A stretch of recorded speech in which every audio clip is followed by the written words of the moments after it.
Monday Night Raw Hot Takes, where I take your thoughts, your opinions, your hot takes from the previous episode of Monday Night Raw, Smackdown, and or PLEs. And if you want a hot take on Finn Balor and Mick Foley, Finn Balor needs to bring that puppet out. Seriously, Mick Foley, for all his death matches he did, he's more popular because of a sock on his hand. So Finn Balor, let's see that puppet. All right, so let's get started. We're talking Jey Uso today with a lot of other topics too. Bayley going crazy. We got a family-friendly PG guy. I think Jey Uso might turn heel, not now, but later down the line. I think this was a little showcase of those heel tendencies from Jey. I hope you're right. I really do hope you're right. Jey Uso as a heel was very much underrated. He was very much overshadowed by Roman Reigns, which was totally okay at the time. But tonight, when Jey Uso, or yesterday when Jey Uso super kicked everyone, yeah, it's within like the realm of he can do it because, you know, it was every man for himself. But at the same time, I don't know, there was just something about his face, his demeanor, and how he did it. It reminded me of the right hand. Plus, we had Roman Reigns kind of giving him advice. This is what Roman should have been doing back then. Literally, like, giving him this sort of advice on, dude, you gotta just take what's yours. And I loved it. It gave us an insight also of how Roman perceived himself and the actions he had to take when he was the tribal chief. But now, even in the beginning of the episode, Roman was like, yeah, I kind of don't have what I used to have. So maybe Roman is now actually starting to pass that knowledge on to Jey so Jey could become the tribal chief.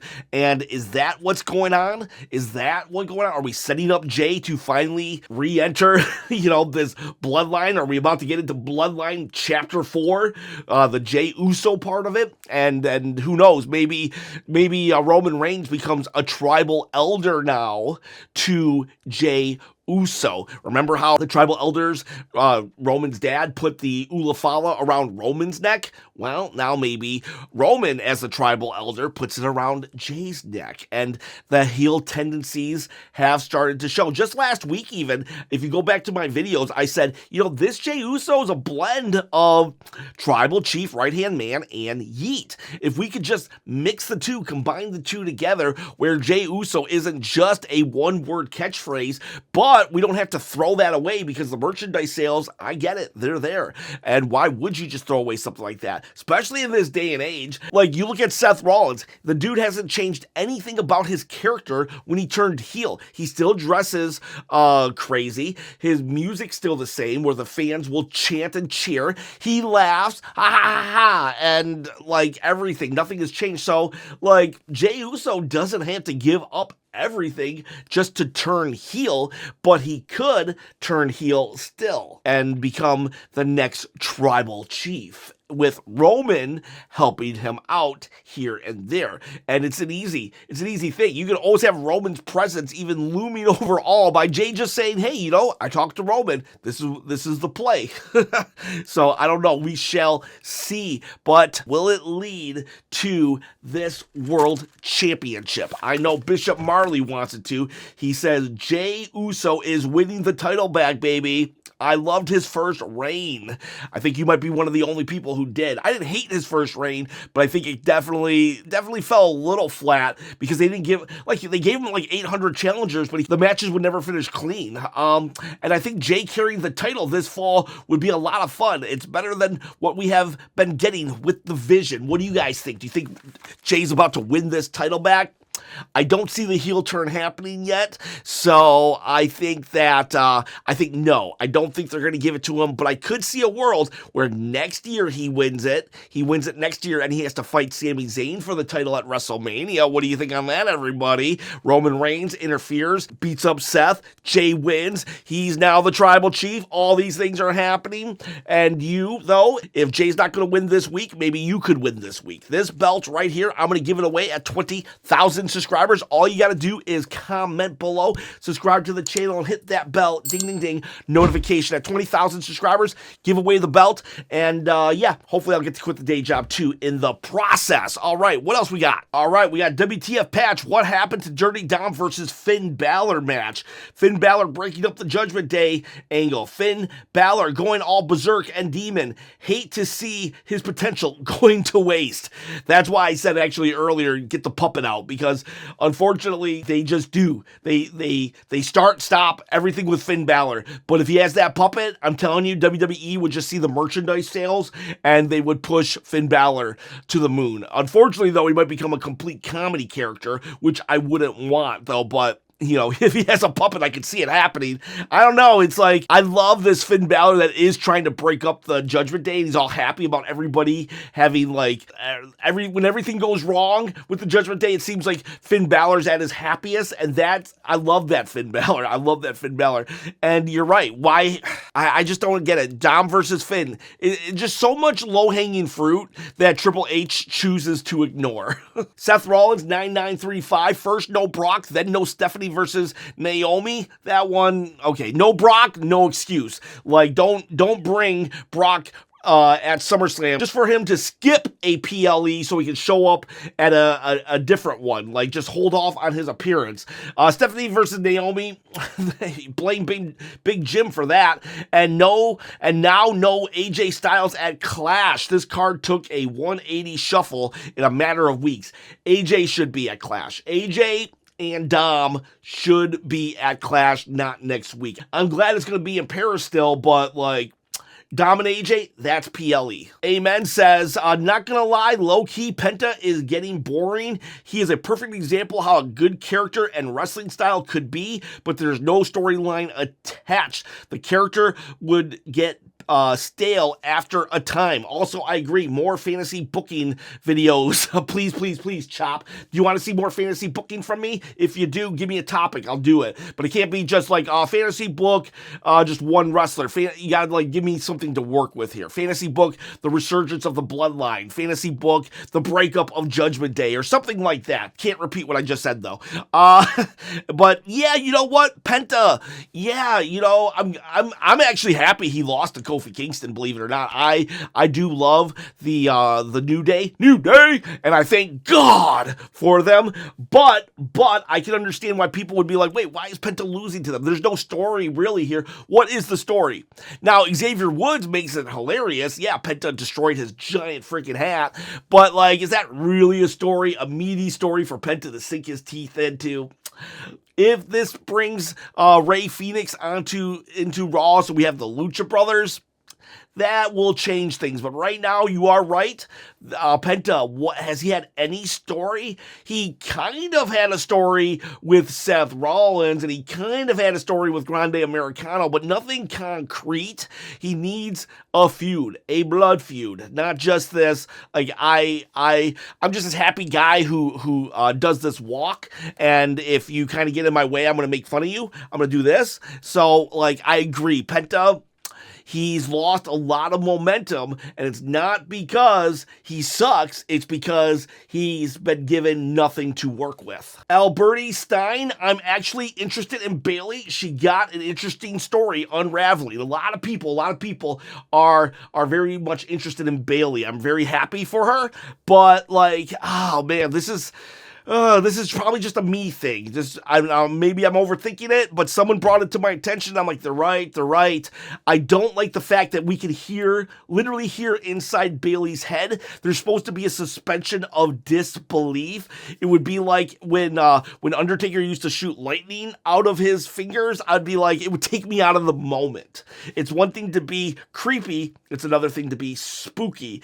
And we're hearing literally the conversation in Bayley's head. Now, the way to fix it is if maybe like some kind of like production guy goes to Adam Pearce and says, Adam, look at this. And they show Bayley actually having 3 separate interviews and saying, yeah, she literally recorded all of these 3 things in different personalities and somebody put it together.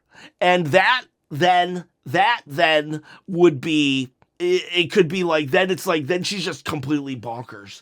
She's just completely crazy. But as it stands right now, we're literally hearing what's inside her head. Lyra Valkyria is literally hearing what's inside her head. So that brings me a little out of it. That does bring me a little out of it. I know, believe it or not, I saw the Unreal documentary too. I know wrestling is unreal, but that said, we're supposed to believe that it is real. So I am very much interested in this Bayley crazy kooky character.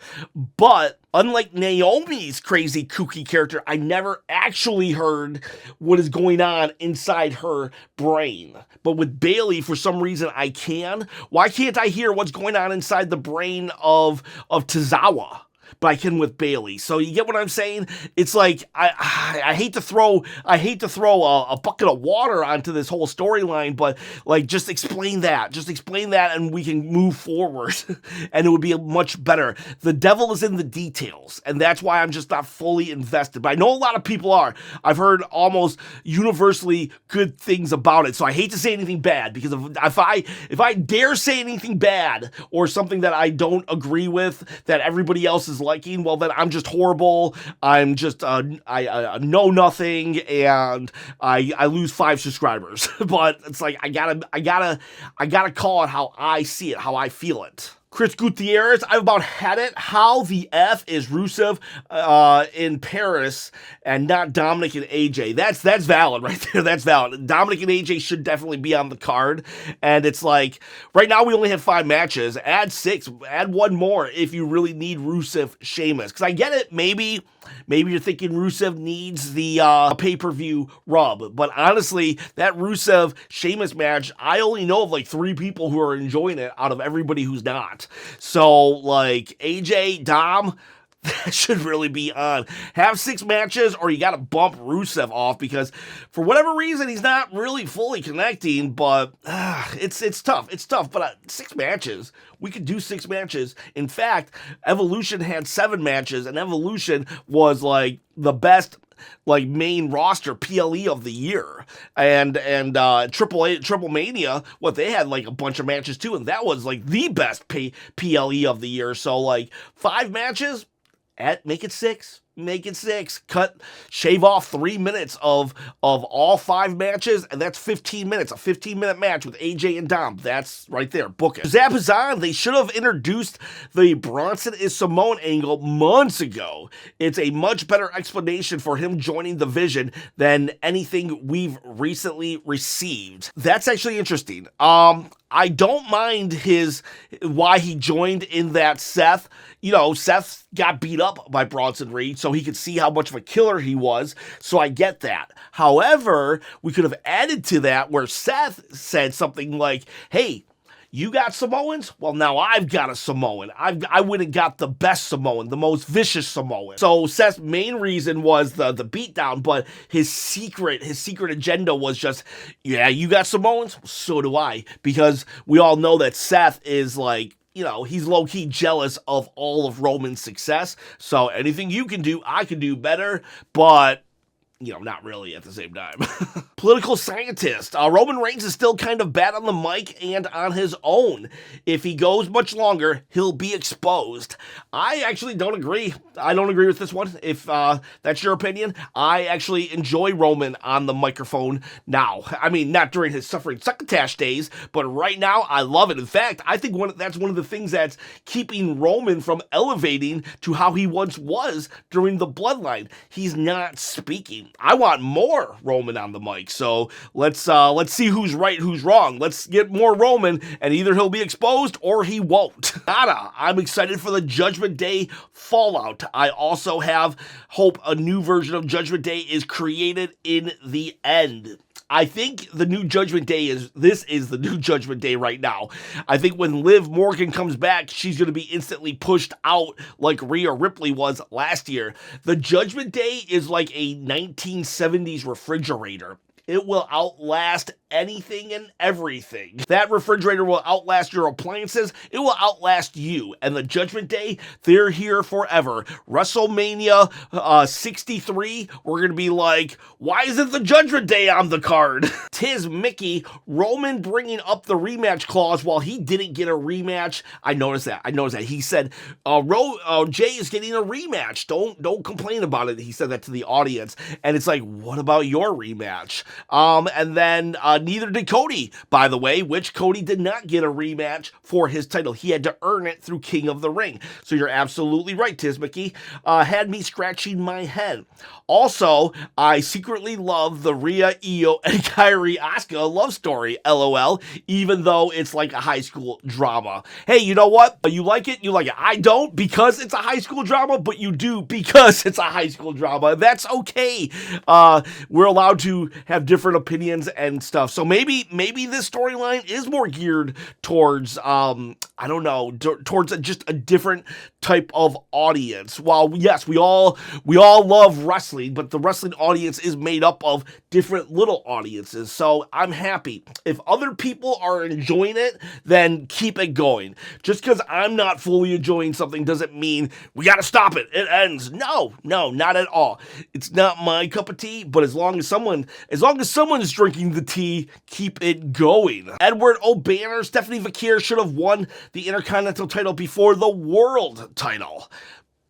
I can see that. Isaiah Ed Monsoon. I love the split personality gimmick with Bayley. She's going to be champ again, women's champ or intercontinental champ. I do like it.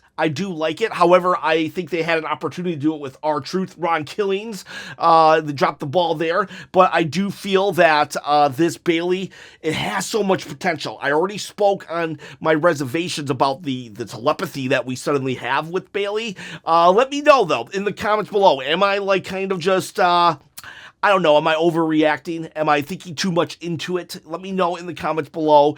And should I just shut up and enjoy myself? Judy Angela Jetson, how you been? So Io was supposed to face Naomi for the title 2 weeks ago on Raw. It didn't happen because Naomi wasn't clear. Then the title was vacated. Stephanie earned a title shot for Clash in Paris. Why are we not getting Io versus Steph at Clash? I don't get it. That would have made sense because Io actually had a title shot against Naomi as well, but then that didn't happen. So you could say that maybe Io should have got the shot. It should have been Io versus Stephanie, or because Roxanne Perez beat Io, then Roxanne should have got the championship title shot. Yeah, but you know, just as we demonstrated earlier with the rematch that Roman said that Jey deserved, and yet Roman and Cody did not get, they do not, nothing makes sense when it comes to the title picture. They just willy-nilly give out the title shots. Donatello Leonardo, it's early, but it's starting to look like it's going to be Roman, LA Knight, Jey, Punk, and Cena versus The Vision, Brock, and Logan Paul at War Games. Ooh, I don't think Brock gets into War Games. I really don't. I can see John Cena doing it, but Brock Lesnar and War Games? Nah, I just can't see that. Brock Lesnar in War Games? I just can't. But everything else you say, I could see. Wrestle Train, I'm sick of the way Triple H books Knight. Crazy Jey Uso gets booked stronger. Well, yeah, I think Jey Uso, like I said, I think if they're starting to gear him towards trying to make him the next Roman Reigns bloodline tribal chief, then he's going to get booked stronger and stronger. But LA Knight, you're right, like he's so freaking entertaining. He did an interview last night or two or whenever this aired. He did an interview that was just so good, so unique, so just filled with information. You listen to everybody else speak, and they talk slow, they talk this, they talk that, and it's just like, okay, you're just repeating yourself, but LA Knight, he's so good on the fly, on the mic, it's just, I don't get why we just keep passing this dude up. I'm not saying make him the face of the company right now, he doesn't have to be Cody Rhodes, but like, you could throw the strap on him and see if he can run with it. We can test the waters out. Maybe he is the face of the company. Book the guy stronger. He's been over with the crowd for like 3 or 4 years now, and the crowd is still with him. That's pretty impressive that the crowd hasn't forgotten and given up on him. Remember, we just said earlier about Penta. It's like Penta is becoming stale because he hasn't had really any good storylines. Well, LA Knight, without any good storylines, has maintained at least the fan base. So why don't we book him? Can someone explain this to me? Data on economies. People owe Roman Reigns an apology. Everybody wanted him gone, but he literally saved this company through 2020s. And when he's on TV, you can feel the impact. It just isn't the same without the tribal chief. And everything went downhill since he started going part-time. Well, I mean, the part-time schedule is Roman. Roman wanted the part-time schedule. It's not like WWE didn't say, Roman, we're going to make you part-time. So that's on Roman. Plus, everybody wanted Roman gone because he was such a good heel. Like, that was the deal. Roman Reigns was a massive heel. Therefore, people booed him and didn't like him. So it was a success. So, like, do we apologize for him being a heel? No, he should have been a heel. Like, he wanted to be a heel. He was a great heel. So, like, it all worked out. But I do agree that Roman makes the product better. The comic genius, LA Knight deserves better. Agreed. Carmichael says the foot on the rope thing is quite annoying. If you hit your opponent with your finisher, but they use a rope break, just pull them away. Just pull them out and pin them again. That would be smart. But nope, you wait, like, you have 5 seconds of, oh my God, I can't believe it. Yeah, just pull them. Just pull them. They're like, those little things make wrestling way more believable. Just do the frustration of the failed pinfall after you pulled them from the rope and then tried to pin them a second time. Then you can be super frustrated. Soul Collector, why are they jobbing out Penta, having him feud with these losers? You know what? Your first sentence, I would have a dialogue with you, but when you call Kofi Kingston a loser, then I start to be like, that's not right. And like Kofi Kingston, he won the title, the world title in WrestleMania 36, Kofi Mania. They are your 13-time tag team champion. These guys are not losers. Like, you might not like them, but they're not losers. And Penta jobbing out to Kofi Kingston, no shame in that. No shame in that. El Senor, it feels like a chore watching Raw. It's the same repetitive thing every week. They did change a couple things. I did like how LA Knight and Braun Breaker, they fought on their way to the ring. I love that Jey Uso actually super kicked all the faces. So there were some differences and tweaks, but yeah, for the most part, I said I enjoyed Raw, but something was missing at the same time. And I forget, T. Lee, LT, put his finger on the pulse of it. Raw's just been flat. It's just been flat for me. While nothing horrible, nothing bad, it's just like, it's not, where's that adrenaline rush that Raw? I'm not saying every week we have to have just a massive twist and heel turn for the sake of heel turn, but when it's every single week of just the main event getting interrupted or just guys coming out and it's, this week it's going to be Seth that's laid out. Next week it's going to be Punk that's laid out. Next week it's going to be this guy that's laid out. It's like, it does get a little repetitive. Sky, Wonder Wolf. We need Roman to just beat the crap out of everyone and stop letting him take beatdowns. I do like that. I did like that. It's like, I don't need to see Roman just get beat down and that's why he leaves for 3 months. Like, he doesn't, I'm not saying don't beat him up, because the faces do need to get beat up here and there, but like, I don't know, Roman's such a strong character that I felt they were beating him up a little too much, so it was good to see him tonight to go on the offense. Nada, I hope Jey turns heel. Me too. Nada also says, the New Day and Waller alliance sucks. It's weird. It kind of works. It does kind of work, but I also don't really, it just still feels off to me. Like, they're entertaining together, but I don't know, something's off. I'd rather Omos, honestly. I'd rather it be Omos there. Kid Wilkes, I understand plans took a 180 with Naomi's pregnancy, but you mean to tell me you couldn't name another contender for Stephanie Vakir to face in Paris so Becky and Nikki could have their feud conclude at WrestlePalooza? Already talked about it, like, either Roxanne Perez or Io Sky should have probably got this spot if we were just to base it on logical booking on how things were already set up. Eric, the Fakir situation is lame. When's the last time she was in the ring? Yeah, they're doing exactly what they did with Io. They pushed Io to the top, and then they didn't let her wrestle at all. It's like, why do we do this? Goat Buggy, I'm very happy that Kofi Kingston beat the bully Penta. LOL, and I think Penta is a heel. I mean, Penta did attack a tag team that was grieving. Who attacks people who grieve? Ken Rock, I want Stone Cold to come back and fill a similar role to Paul Heyman, but as a face. Stone Cold's not coming back. He's just enjoying retirement. He did have a GM spot for a while, though, a long time ago in the 2000s, but yeah, he's not coming back. Negligence, Roman showing up throughout the night, multiple different times. I can't express my joy. Yes, it was awesome. It was awesome to see Roman in the beginning, in the end, and have a backstage segment with Jey Uso. Amazing. Jimbo Slice says, with Dom getting cheers every week, I kind of want to see a brief Rhea Dom reunion, even if it's just a one-time mixed tag match. The roof would blow off the place. It definitely 100% would. I bet it happens. Honestly, I didn't think we'd ever get a CME Roman Jey reunion, Bloodline reunion as quick as we did. So it all comes back. It all circles round. Heck, Kane and Undertaker. I mean, Undertaker literally burned down the Kane's house, and yet they found a way to keep reuniting over the years. So, yeah, Dom and Rhea, they'll be back eventually. Usi Sensei says, not necessarily a hot take, but every time they show Bayley's inner dialogues, I immediately think of BoJack the Horseman's inner dialogues and start laughing. BoJack, didn't think I would be talking about him today. Good hot take. Rainy Day Studio, I know the tone isn't quite there yet, but Io's English tonight was her best so far. She is getting better.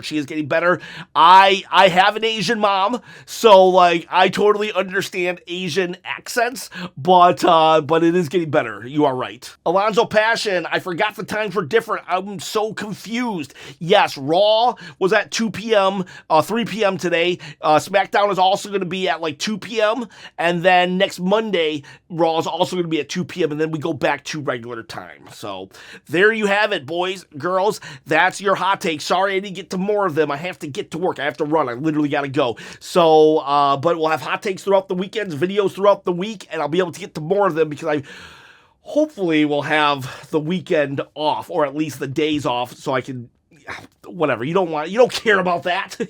Just help me out. Subscribe to the channel, like the channel, leave a comment so I can quit that day job. Boys, girls, have yourselves a great day.